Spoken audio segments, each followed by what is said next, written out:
தற்போது கிடைத்துள்ள அண்மை செய்தியை பார்த்து வருகிறோம். தாவேக தேர்தல் ஆணையத்தால் அங்கீகரிக்கப்பட்ட கட்சி அல்ல என்று சென்னை உயர்நீதிமன்றத்தில் தேர்தல் ஆணையமானது புதிய தகவலை தெரிவித்துள்ளது. தாவேகவின் அங்கீகாரத்தை ரத்து செய்ய கோரிய வழக்கில் இந்த தகவலை தேர்தல் ஆணையம் தெரிவித்துள்ளது.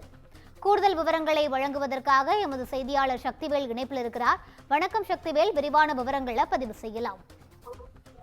நிச்சயமாக வணக்கம் ரூபி. நடிகர் விஜயின் தமிழக வெற்றி கழகம் தேர்தல் ஆணையத்தால் அங்கீகரிக்கப்பட்ட கட்சி அல்ல என இந்திய தேர்தல் ஆணையம் சென்னை உயர்நீதிமன்றத்தில் தெரிவித்துள்ளது. மதுரையைச் சேர்ந்த வழக்கறிஞர் செல்வகுமார் என்பவர் தாக்கல் செய்த மனுவில் கரூரில் தமிழக வெற்றி கழகம் கட்சி தலைவர் விஜய் பிரச்சாரத்தின் போது ஏற்பட்ட நெரிசலில் சிக்கி பெண்கள், குழந்தைகள் என 41 பேர் பலியாகி உள்ளனர். அரசியல் கட்சிகளின் கூட்டங்களுக்கு பெண்கள், குழந்தைகள் என கூட்டம் கூடுவது மக்கள் பிரதிநிதித்துவ சட்டம், தேர்தல் நடத்தை விதிமுறைகளுக்கு முரணானது என தெரிவிக்கப்பட்டுள்ளது. குழந்தைகளை அரசியல் நடவடிக்கைகளில் ஈடுபடுத்துவது தடை செய்து மும்பை உயர்நீதிமன்றம் உத்தரவிட்டுள்ளது. சட்ட விதிகளை மீறும் அரசியல் கட்சிகளின் அங்கீகாரத்தை ரத்து செய்ய மக்கள் பிரதிநிதித்துவ சட்டம் தேர்தல் ஆணையத்திற்கு அதிகாரம் வழங்கியுள்ளது. சட்டவிரோத நடவடிக்கைகளில் ஈடுபடும் கட்சிகளின் அங்கீகாரத்தை ரத்து செய்யலாம் என உச்சநீதிமன்றம் பல்வேறு வழக்குகளில் உத்தரவிட்டுள்ளது என மனுவில் குறிப்பிடப்பட்டுள்ளது. விஜய் மற்றும் தாவேகாவினரின் அஜாக்கிரதையாலும் முறையான திட்டமிடல் இல்லாததாலும் கரூரில் நெரிசலில் சம்பவம் ஏற்பட்டு உயிர் பலிகள் ஏற்பட்டுள்ளன. அதனால் இந்த சம்பவம் தொடர்பாக வழக்கில் விஜய் பெயரை சேர்க்காமல் குற்றம் சாட்டப்பட்டவர்கள் சட்டத்தின் பிடியில் இருந்து எளிதாக தப்பிக்கும் வகையில் சாதாரண பிரிவுகளில் வழக்கு பதிவு செய்யப்பட்டுள்ளது என மனுவில் சுட்டிக்காட்டப்பட்டுள்ளது. இந்த வழக்கு முடியும் வரை எந்த அரசியல் கட்சிக்கும் ரோட் ஷோ, கூட்டங்கள் நடத்த அனுமதிக்க கூடாது என டிஜிபிக்கு உத்தரவிட வேண்டும்.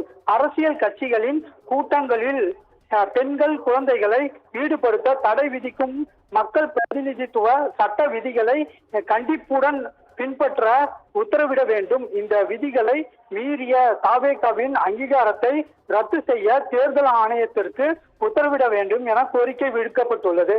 மேலும் கரூர் சம்பவம் தொடர்பாக விஜய் மற்றும் தாவேகாவினர் மீது சிறார் நீதி சட்டம், குழந்தை தொழிலாளர்கள் தடை சட்ட பிரிவுகளின் கீழ் வழக்கு பதிவு செய்ய உத்தரவிட வேண்டும்.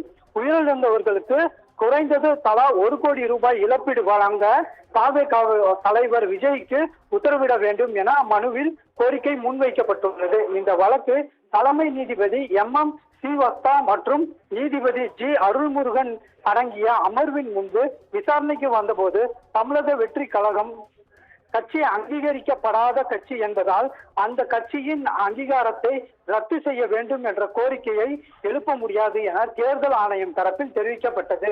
இந்த மனுவில் இதையடுத்து மனுவுக்கு பதிலளிக்கும்படி தமிழக அரசுக்கும் டிஜிபிக்கும் உத்தரவிட்ட நீதிபதிகள் மனுவில் எழுப்பப்பட்டுள்ள சில கோரிக்கைகள் உச்சநீதிமன்றத்தில் நிலுவையில் உள்ள வழக்குடன் தொடர்புடையதாகவும், சில கோரிக்கைகள் வழிகாட்டு நெறிமுறைகளுக்கு வகுப்பது தொடர்பாக உள்ளதால் உச்சநீதிமன்றத்தின் உத்தரவின் அடிப்படையில் வழிகாட்டு நெறிமுறைகள் வகுப்பது தொடர்பான வழக்கை விசாரிக்க அனுமதிக்கப்பட உள்ள சிறப்பு அமர்வு முன்பு இந்த மனுவை விசாரணைக்கு பட்டியலிட வேண்டும் எனவும் உத்தரவிட்டார்.